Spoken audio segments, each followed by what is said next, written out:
Hello everyone, good morning. So this time, good morning from Himachal Pradesh. So I thought, why not shoot a video here and actually tell you more about the questions which was recently asked in my video, which was all about major difference between PGDM, PGPM and MBA. So a lot of people actually got confused between PGDM as well as MBA. The problem here is it is actually confusing. So आप कुछ भी कर ले, ये confusing है तो ये रहेगा.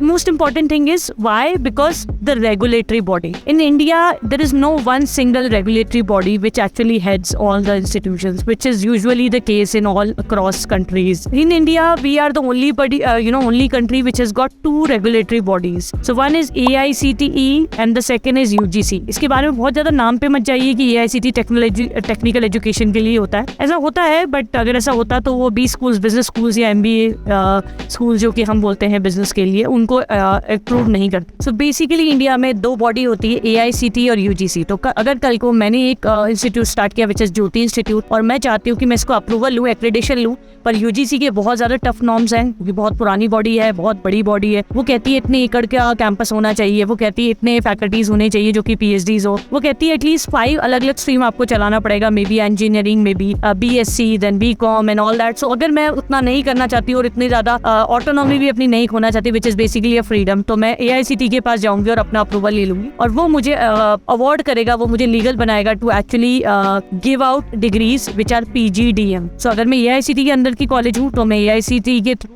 PGDM देना शुरू कर सकती हूँ. और अगर मैं यूनिवर्सिटी बनना चाहती हूँ, UGC यूनिवर्सिटी ग्रांट कमीशन, तो मैं सीधा यूनिवर्सिटी के लिए प्रिपेयर करके अपने सारे पेपर वर्क वगैरह रेडी करके डायरेक्टली UGC के पास जाऊंगी and I will become a university. So क्योंकि मैं UGC के अंडर में हूँ तो अब मैं MBA, BBA इस तरीके की डिग्रीज देने के लिए एलिजिबल और लीगल हूँ इंडिया के अंदर. तो आपको ये समझना होगा कि इंडिया के अंदर ही मेजरली ऐसा है, बाकी सब जगह एक ही बॉडी होती है, इसलिए मेजरली एक ही डिग्री होती है. तो MBA वहाँ पे 2 इयर्स का एक मास्टर डिग्री प्रोग्राम होता है, और अगर PGDM किसी कंट्री में है तो वो लोगों के लिए होता है जिन्होंने 1 साल के बाद ही मास्टर्स में ड्रॉप आउट कर लिया, तो उनको कुछ तो मिल ही जाता है जैसे PGDM. आपको पता है कि इंडिया में भी अभी NEP आया, नेशनल एजुकेशन पॉलिसी, और उसकी वजह से हमारे इंडिया में भी यही होने वाला है कि अगर कोई 3 साल का अपना ग्रेजुएशन कंप्लीट नहीं कर पाता, कोई 4 साल करता है तो उसको ऑनर्स मिलेगा उस पर्टिकुलर ग्रेजुएशन में, 3 साल करता है तो ग्रेजुएशन मिलेगा, 2 साल करता है तो उसके भी उसको कुछ क्रेडिट्स मिलेंगे, और इसी तरीके से 1 साल करता है तो उसको सर्टिफिकेशन मिल रहा है. तो 2 साल में डिप्लोमा, 3 साल में डिग्री और 4 साल में ऑनर्स. ये तरीके का प्रोसेस बाहर अब्रॉड में पहले ही ये सब होता आया था. तब आपको ये समझना होगा कि अगर आपका कॉलेज AICTE है तो वो आपको PGDM देगा, और अगर आपका कॉलेज UGC है तो वो आपको